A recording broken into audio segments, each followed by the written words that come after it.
Morning, everyone. My name is MightyStream, and today is February the 6th. I'm going to do your spiritual principle day in a meditation.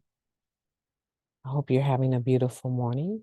You can reach me at recoveryofhope21@gmail.com. Okay, here's our meditation for today. It is entitled Unconditional Love in Step 5. Many of us have looked up and seen unconditional love in the lives of the person hearing our fifth step. It works, step 5. From addict to addict, sponsor to sponsor, sponsee to sponsee, there's nothing in NA that all of us experience the same way. There's the popularized or even idealized notion of how things should go. And there's how they actually happen. Many of us resist step 4 because of step 5. The thought of being that vulnerable with someone is scary. And when we hear those wonderful stories of members reading their inventories to their sponsors and immediately feeling relief and acceptance, we may feel more intimidated than reassured. Many of us do have a sponsor whose eyes reflect unconditional love and who says all the right things. But what about tomorrow? Like all other spiritual principles, unconditional love takes work. It's not a snap your fingers moment, a switch we turn for the perfect moment that stays bright without fail. NA provides a place for all of us, a place where any addict can find hope. We deserve the love of the fellowship, yet that requires the individual effort of members. Unconditional love is more than merely loving someone for who they are, regardless of. Like that sentence.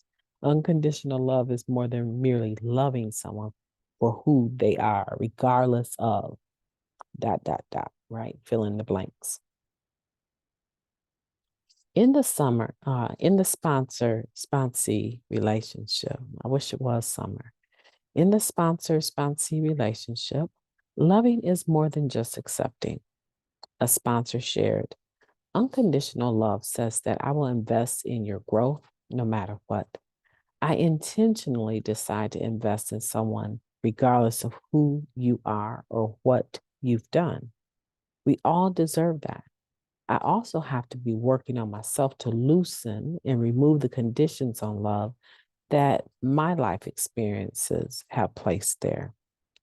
We don't do it perfectly, and how we express unconditional love isn't uniform from addict to addict or from day to day. Accepting the unconditional love that's offered also takes work. For many of us, the fifth step is an opportunity to do just that. Perhaps even more so, it's the day after when we call our sponsor and they're there for us, just like yesterday. Love is a decision that needs to be made over and over again. I'm willing to take action about that decision today regarding a fellow member and unconditionally express love as best I can. Let's take a moment of silence. That one's deep. Let's take a moment of silence, followed by the we version of the Serenity Prayer. Moment of silence now, please. Thank you. God, grant us the serenity to accept the things we cannot change, the courage to change the things that we can, and the wisdom to know the difference. Just for today, please and thank you. Yeah, unconditional love in step 5. A lot of times I think people do avoid doing step 4 because they're worried about actually having to sit down and read it to someone in step 5.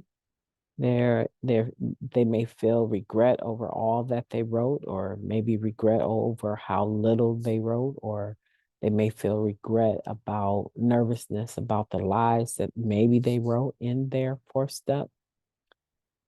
And a lot of times what I found is that people, they write their fourth step, but when they sit down with me to actually do their fifth step, they don't, it's not a reading, right? They sort of talk through it. They see the points that they've written and they sort of edit it as they're talking. So a lot of times I will ask them to just read it. Just read it to me as though I was a little kid sitting here listening to a story being read. Just read it without editing.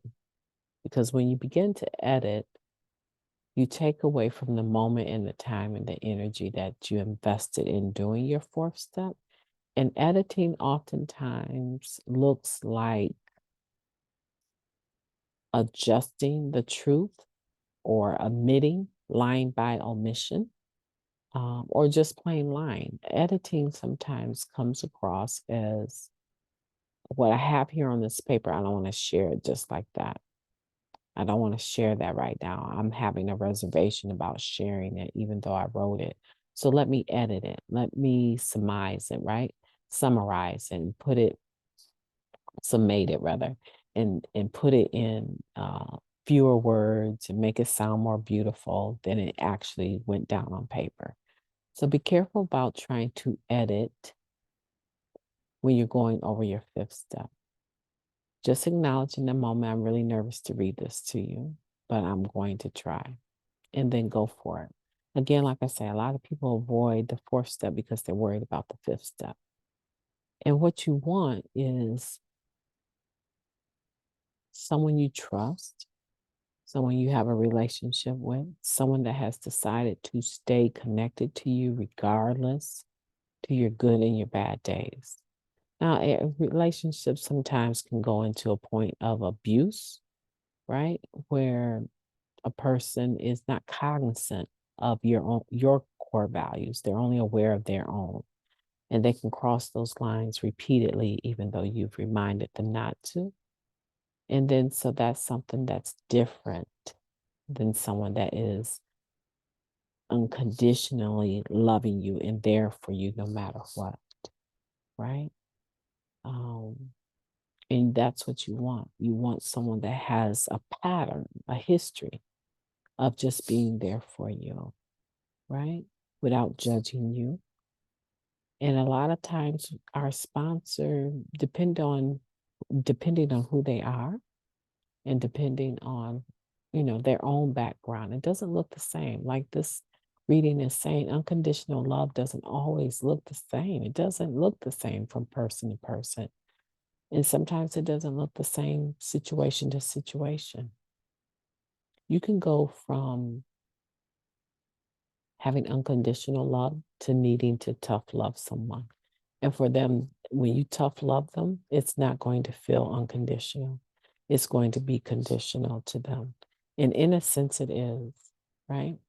But the whole essence of your love for them has been unconditional. So when you apply tough love, you're saying you've crossed the boundary now, right? So it doesn't look the same.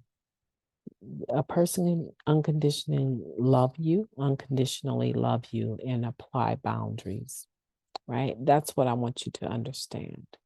So when you're going to go do your fifth step, you've already sorted this out, who it's going to be done with, hopefully. Hopefully you're not doing your fourth step and you don't know who you're going to cover your fifth step with, right? That could be nerve-wracking. Do yourself a favor, right? If that's you, and you're thinking about letting your sponsor go because of something else, or you don't have someone in mind to do your fifth step with, I want you to step back from the fourth step, and sort out the person you plan to trust for that. And that is the only time that I would really recommend projecting into the fifth step, right? I want you to have that person lined up. I don't want you going about your fourth step because you might need to ask them some questions about your fourth step, and become comfortable with that fourth step, right? And have like a grid, a foundation with the same person. And if you're not sure that you're going to be able to do your fifth step with your sponsor, I want to know why is that? Is it valid? The reasons that you have, are they valid, or is this something that you conjured up in your brain about because they responded to you a certain way? They're your sponsor. They don't have to sugarcoat everything you're liking all the time. They shouldn't be mean people, but they don't always sugarcoat everything. I just told a friend of mine something. She's not my sponsee, but I was just sharing with her something that was really, I had to make sure that I shared it properly because it was tough information, a tough observation. And she received it with so much kindness, and it just made my day to know that I could say something to someone that I really care about that isn't easy to say, and they respond with respect and love. And so you need to be mindful of that. Your sponsor is not, they don't sit around just trying to figure out every day how to word things for you. Hopefully they show diplomacy. Hopefully they do, but they may not do it perfectly every day, every situation.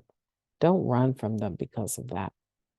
If there's some really serious core value issues, right? If there's some real serious issues, or maybe there's been issues of confidentiality being broken, those are things that you need to be considerate about, right? I don't know one person that I've sponsored. I had a friend one time, I broke her confidentiality, and that was in the beginning stages of my recovery. But I don't know a sponsee that can say, I'm trying to go through my brain. I don't know a sponsee that I've had that I've broken their confidentiality. I take it very seriously, and you need a sponsor that is the same. I want you to move forward on your willingness to do the work that you need to do. And remember that accepting unconditional love that's offered to you often takes work because we're filtering that through everything else we know in life, maybe everything we know about that person, right? We're trying to make sense out of it. And that is a normal human tendency. So don't beat yourself up over that, but remember to give other people room, room, right? Love is a decision that needs to be made over and over again. And there's no one that applies unconditional love perfectly to every situation every day. It's not possible. We're human. So remember that and make room for others to err as well as yourself. My name is Mighty Stream. I've enjoyed talking to you today. Apologize for my rough voice, but you take care of yourself, and I will be talking to you soon. Have a beautiful day on purpose. I intend to. Bye now.